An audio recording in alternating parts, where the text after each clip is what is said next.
It just gets more confusing. It don't get simpler. Andy Graham of Hobo Traveler. I'm in Dapong, Togo, West Africa, and they speak Moba here. But they also, I guess the Muslims speak Kotakoli. And I don't understand how they connected the religion up with the language. But I just bought some galette. I couldn't find a name in Moba. I couldn't find a name in Kotakoli. These little round things. I eat them pretty much every day because I'm a bread type guy, right? But now I'm going to search for a place to sit here and make a tip. Answer a question of Tim. Hello, it's Andy Graham. I'm eating my galette I just purchased. I set up my camera on a bunch of, I don't know what you call these things, some kind of sacks. There may be grain inside. I'm in Dapong and try to eat it. Tim wants to know, Tim K asked a question, am I going to get into digital publishing? I thought that's what I've been doing for the last 16 years, is publishing digitally. I do a daily reportage, a missive, a blog, a travel log, all these different words. Hey! La fille c'est jolie. Okay. Digital publishing is I think it's probably coming from Amazon. I don't know where this is coming from, but what happens is that the resistance to writing a book has decreased down to the point where anybody can write a book. And maybe 4 or 5 years ago, 7 years ago, 8 years ago, print-on-demand books came into vogue. Okay, print-on-demand means that they have a computer and you take one file, put it into the computer, and out spits a book. And about 99% of your books are digital things. They used to call them vanity books. Everybody can write a book now. There's zero resistance. And now what Amazon's done is they made it so you can make a 40-page book, sell it on Amazon, and make money by putting together 40 pages of whatever you want to write about, right? So everybody's trying to make money writing a book. Am I going to get into digital publishing? I really have to make a decision because I'm hoping to release a book here in the next 3 weeks. It's called The Rules of Travel, and it's kind of like a guidebook, a common sense guidebook to what you should do when you're living outside the United States and all the rules need thrown out the window. Because things that apply in America don't apply abroad. I'm in Africa. What you do here doesn't apply. It applies some. Common sense. It's not a yes or no. It's not an all or nothing. But it's a set of rules, but we have a website that's connected to the thing. So I've decided as of today, and I'm going to make a commitment because I have to really, that it's not going to come out on Kindle, and it's not going to come out on Mobi, it's not going to come out in PDF form. And unfortunately I have it on a PDF, right? Because I sent it to a travel writer. And the reason is like this. I guess it's like, does Steven Spielberg want to make a movie and then have it shown on a smartphone? He really wants you to look at it the first time on the big screen and then get all the reviews on it in the best possible portrayal. And really, reading a book on a Kindle is not much fun. Now, reading a book for entertainment is quite, you know, it's a storyline. It's a story, and you can read the story, and you get into the story, and you visualize. And I really do think that if I was Stephen King or one of these guys that writes book, Wilbur Smith, one of my famous things, I got all of Wilbur Smith's books, and I can read them on thing. And I get caught up in the story, reading the thing, and I visualize, and I'm reading in this thing. But this is not that. It's more of a guidebook. It's a common sense guidebook with a set of rules that are somewhat boring, okay? And I want your experience to be the best possible experience, and I want you to be able to leaf through it and sort of get a full picture at one time. Because, you know, this is a problem on a PDF. You can't do it. So am I going to get into digital thing? No, but yes I am, because the book's going to be connected to the website, The Rules of Travel, and you're going to be able to read almost everything on The Rules of Travel in the website. And you're going to get a free password, you're going to get into it for free, and when you buy the book, you're going to get the automatic ability to basically read the book. read the book online. But really, I'm a traveler. So the last thing I want you to do is need to not have access to something that you really need to know. Like if you want to know, all of a sudden you're confused and you're going to go to the ATM today, you can get on, you could get on your smartphone, your iPad, your Samsung Galaxy, and review the rules before you go there so that you can remember what's common sense so you don't accidentally get yourself in trouble.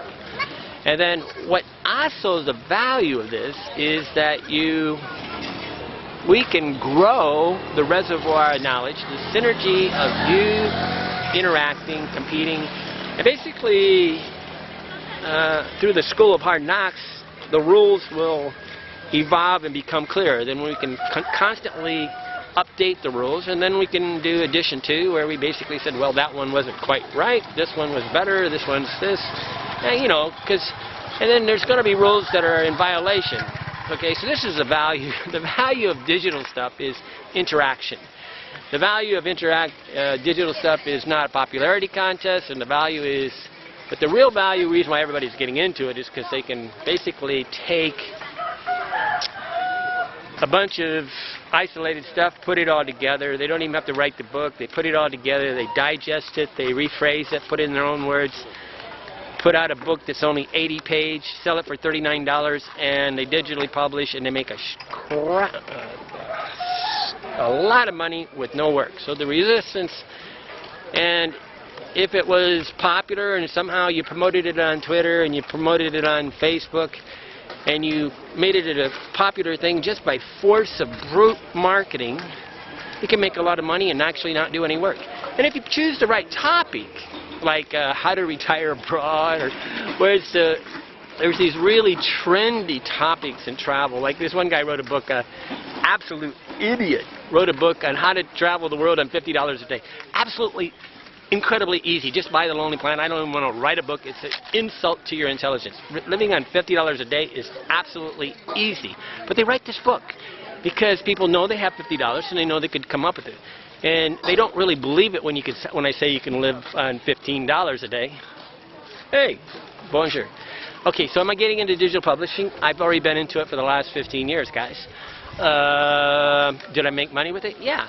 And was it easy money? Yeah. Is it now? No, it's horrible money. It's absolutely worse because we're in a cesspool, okay? Because everybody right now, instead of buying truth, basically whoever peacocks the most gets the most attention. So if somebody gets naked on top of a thing, they're going to get on YouTube, right?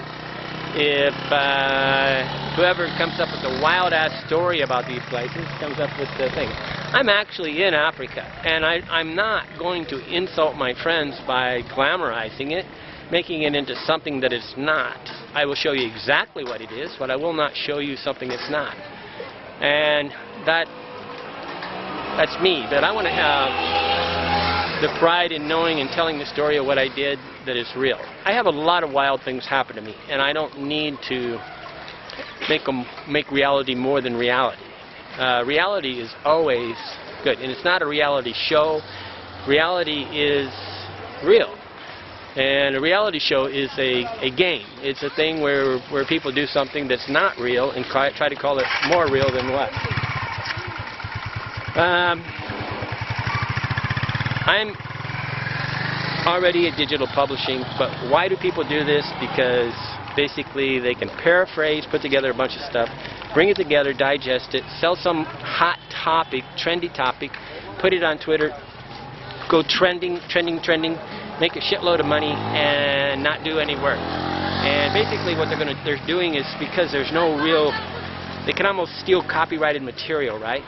And they basically just repackaging, and it's not really creativity. What I've done is I've actually reviewed every single thing. We have like 28 different topics in rules of travel. Those are the major ones, like hotels and things. Then we'll just keep working our way through it, going through Volume 2, Volume 3, Volume 4, Volume 5, and coming up with like the rules of travel on Europe, the rules of travel for Africa, the rules of travel for things. I'll give you a little bit of everything, but I can, once we get a system down, I can start taking what I learned the hard way and making it so you don't have to do it. I don't want anybody to go have a hard trip. I pride myself in saying that my life is super easy. Okay, so Tim, am I getting into it? No, I'm not going to be a prostitute and just paraphrase something and do it. A little bit on the website, yeah, we copy stuff and we paraphrase it, we put it together and we give information that's needed to be known and put it on our website. But am I getting into this where I'm going to sell a book that for $39.95 on how to do something on the thing? No, I'm going to sell the book for, you know, I don't know what we're going to sell it to, but I'm going to try to stay out of the Kindle book for the first year or two until it's already been on the market and maybe there's some surface reason shows up that the Kindle works better than the website. But I don't see how, because I can always keep the website updated and the Kindle version will get old. I don't know.